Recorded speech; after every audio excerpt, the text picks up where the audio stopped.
아침에 눈 뜨면 제일 먼저 뭐부터 보십니까? 뉴스도 아니고 가족 사진도 아닙니다.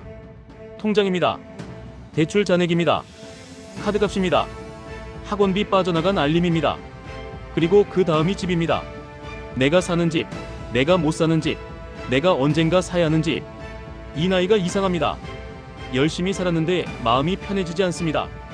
돈을 더 벌어야 한다는 조급함이 아니라 지금의 일상을 지켜야 한다는 불안이 커집니다. 그래서 다들 비슷한 말을 합니다. 나만 뒤처진 것 같다. 다들 잘 사는 것 같다. 그 착각을 만드는 게 딱 하나 있습니다. 평균입니다. 평균이라는 숫자가 당신을 위로하는 순간 당신 인생은 레버리지로 변합니다. 그런데 제가 지금부터 드릴 숫자 2개를 들으면 위로가 아니라 소름이 먼저 올라오실 겁니다. 40대 평균 자산, 그리고 40대 중앙값 자산.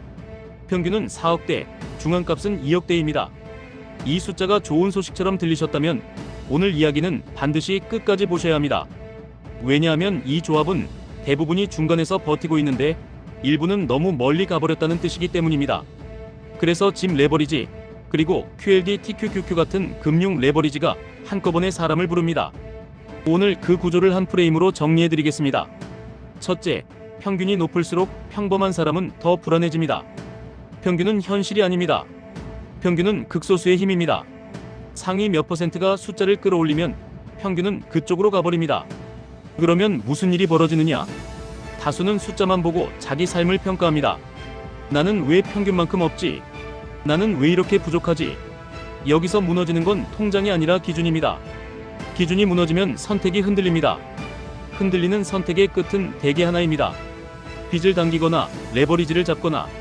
둘째, 중앙값이 2억대라는 말은 위로가 아니라 경고입니다. 중앙값은 가운데입니다. 40대를 줄 세우면 딱 중간이 2억대라는 뜻입니다. 그 말은 절반은 그 아래에 있다는 뜻입니다. 그런데 평균은 4억대입니다. 이 말은 뭘까요? 누군가는 이미 10억, 20억 그 이상을 들고 있다는 뜻입니다. 여기서 잔인한 지점이 나옵니다. 상위는 기다릴 수 있습니다. 조정이 와도 버팁니다. 기회가 오면 더 삽니다. 중앙값 근처는 기다리기 어렵습니다. 현금은 얇고 고정비는 두껍습니다. 조금만 흔들려도 팔아야 합니다. 그래서 격차는 벌어지는 게 아니라 굳어집니다. 셋째, 40대가 힘든 이유는 돈이 아니라 고정비입니다. 40대는 결심으로 사는 나이가 아닙니다. 고정비로 사는 나이입니다. 교육비가 올라갑니다. 주거비가 올라갑니다. 부모님 병원비가 생깁니다. 생활비가 무겁습니다. 그리고 무엇보다 내 소득의 미래가 불확실해집니다. 여기서 사람을 무너뜨리는 건 큰 지출 한 번이 아닙니다. 매달 빠져나가는 금액입니다. 월세, 전세 대출 이자, 주담대 상환, 아이 학원비. 한 달은 버팁니다. 2달도 버팁니다. 문제는 그게 몇 년이 되면 사람의 선택지가 사라진다는 겁니다. 그래서 40대의 선택은 욕망이 아니라 두려움에서 시작됩니다. 더 좋은 차가 아니라 더 안전한 집이 필요합니다. 더 큰 소비가 아니라 더 단단한 바닥이 필요합니다. 그 순간 사람은 레버리지를 찾아갑니다. 왜냐하면 시간이 부족하니까요. 넷째, 집 레버리지와 QLD, TQQQ 레버리지는 같은 얼굴입니다. 집을 살 때 대출을 받습니다. 적은 자기 자본으로 큰 자산을 손에 쥡니다. 대신 매달 상환이라는 고정비를 떠안습니다. 이게 부동산 레버리지입니다. QLD와 TQQQ는 다른 방식입니다. 시장의 흐름을 더 크게 따라가도록 설계된 레버리지 상품입니다. QLD는 나스닥 100의 일간 움직임을 2배 수준으로, TQQQ는 3배 수준으로 추종하도록 설계되어 있습니다. 여기서 사람들은 속도만 봅니다. 2배, 3배. 하지만 레버리지는 속도를 주는 대신 흔들림을 줍니다. 집 레버리지는 금리와 현금 흐름이 흔들고 QLD, TQQQ는 변동성과 심리가 흔듭니다. 둘의 본질은 같습니다. 감당 가능하면 도구가 되고 감당 불가능하면 독이 됩니다. 다섯째, 그렇다면 평균 4억, 중앙값 2억의 시대에 QLD, TQQQ는 어떤 의미냐? 많은 분들이 이렇게 생각합니다.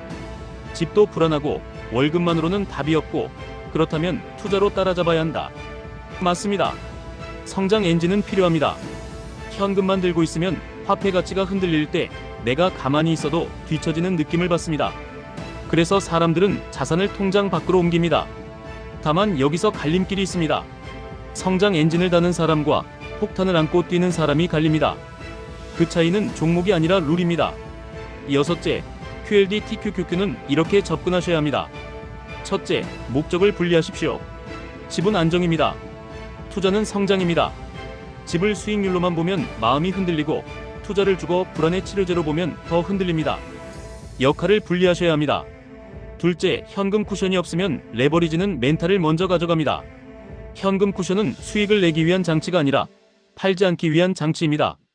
하락장에서 팔지 않으면 기회가 됩니다. 하락장에서 팔면 상처가 됩니다. 이 차이가 인생을 가릅니다. 셋째, 비중은 욕심이 아니라 수면으로 정하십시오. TQQQ는 특히 그렇습니다. 흔들릴 때 흔들림의 크기가 큽니다. 밤에 잠이 깨고 아침에 계좌를 열기 싫어지면 그건 투자가 아니라 스트레스 계약입니다. QLD는 그보다 덜 흔들리지만 레버리지인 것 같습니다. 넷째, 매수는 결심이 아니라 조건으로 하십시오. 상승할 때는 누구나 삽니다. 문제는 하락할 때입니다. 그래서 기준을 정해야 합니다. 예를 들어 지수 흐름을 보고 특정 구간에서만 분할 매수한다. 매번 같은 방식으로 같은 크기로 감정이 아니라 시스템으로 들어간다. 이게 있어야 레버리지가 도구가 됩니다. 다섯째, 익절 기준도 미리 정하십시오. 레버리지는 수익이 나도 다시 빼앗아갈 수 있습니다. 그래서 일부를 정리해 현금을 확보하고 일부를 안정자산으로 옮기는 습관이 필요합니다. 그래야 한 번의 급락이 인생 전체를 흔들지 않습니다. 일곱째, 사람들이 가장 많이 착각하는 포인트 하나만 더 짚겠습니다. QLD TQQQ는 그냥 오래 들고 있으면 언젠가 오르겠지, 이런 태도로 접근하면 위험할 수 있습니다. 레버리지는 장기 투자보다 장기 운용에 가깝습니다. 운용이라는 말은 룰이 있다는 뜻입니다. 들어갈 때 룰, 나올 때 룰, 흔들릴 때 룰. 이 세 가지가 없으면 레버리지는 실력이 아니라 운이 됩니다. 그리고 운으로 부자가 되는 사람은 거의 없습니다. 마무리. 평균 4억, 중앙값 2억. 이 숫자는 위로가 아닙니다. 경고입니다. 당신이 평균을 기준으로 살려고 할수록 당신은 빚과 레버리지를 더 가까이 끌어당깁니다. 그런데 레버리지는 나쁜 게 아닙니다. 준비된 사람에게는 사다리입니다. 준비되지 않은 사람에게는 미끄럼틀입니다. 그래서 질문은 이겁니다. QLD냐 TQQQ냐가 아닙니다. 룰이 있느냐 없느냐입니다. 다음 이야기에서는 많은 분들이 실제로 무너지는 순간을 딱 3장면으로 정리해드리겠습니다. 상승장에서의 착각, 하락장에서의 공포, 반등장에서의 후회, 그리고 그 3장면을 버티는 QLD TQQQ 운용 룰을 더 구체적으로 보여드리겠습니다. 투자 판단은 언제나 본인 책임입니다. 그래서 더더욱 감정이 아니라 룰로 움직이셔야 합니다.